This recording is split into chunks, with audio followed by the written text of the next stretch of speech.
dans le prochain épisode de Plus belle la vie. Tandis que le Céleste est sur le point d'être vendu, la cérémonie de Bauer réserve plus d'une surprise. Attention, les paragraphes qui suivent contiennent des spoilers sur l'épisode de Plus belle la vie diffusé demain soir sur France 3. Luna rencontre la famille de Bastien après l'amour. Luna et Bastien se remémorent des souvenirs de leur jeunesse.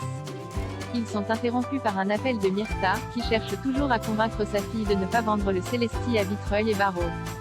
Pendant qu'elle est au téléphone, Bastien s'en va. Le lendemain, Luna avoue à sa mère qu'elle ne pourrait pas vivre sans elle et que leur relation est tout ce qui compte.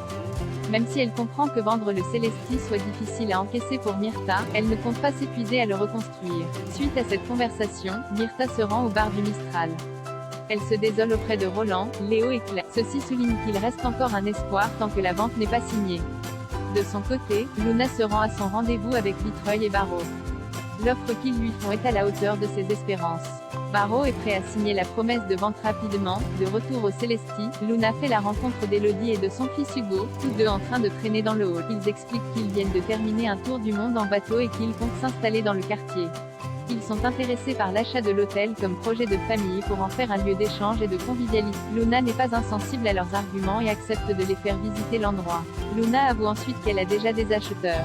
Cependant, elle est prête à temporiser le temps qu'Élodie lui fasse une offre. C'est à ce moment-là qu'elle découvre que le père de famille n'est autre que Bastien. Jean-Paul devient capitaine de police. Jean-Paul enfile son costume pour sa remise de galon, pendant que Léa donne le sein à Aurore. Quand il prend sa fille pour lui faire son rot, celle-ci vomit sur son épaule, ce qui amuse beaucoup Léa et Lucie. Les Bauer se rendent ensuite à la mairie pour la cérémonie. Patrick fait un discours dans lequel il relate les exploits de Jean-Paul au cours de sa carrière, qui lui valent d'être décoré du grade de capitaine de police et de recevoir une médaille pour acte de courage et de dévouement. Jean-Paul prend à son tour le micro pour remercier ses collègues, ses amis et sa famille. Après quoi, une fête est organisée en son honneur. Bétissi est incrustée pour approcher Léa. Celle-ci reçoit un cadeau de la part de Blanche et Franck en remerciement de ce qu'elle a fait pour Noé. Babette accouche d'un garçon pendant la cérémonie de remise de galon de Jean-Paul. Babette, qui fait partie du public, perd les os. Yolande et Émilie l'emmènent immédiatement à l'hôpital.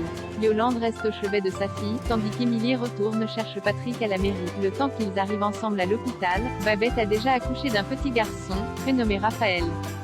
Suite aux présentations avec la famille, l'infirmière emmène le nouveau-né pour les examens habituels. Pendant ce temps, Babette raconte à Patrick que l'accouchement s'est très bien passé. Elle remercie son mari de l'avoir supporté pendant sa grossesse. Raphaël est ensuite placé à la nurse. Dans la nuit, une femme échange son bébé, né sous X, avec celui des Nebu.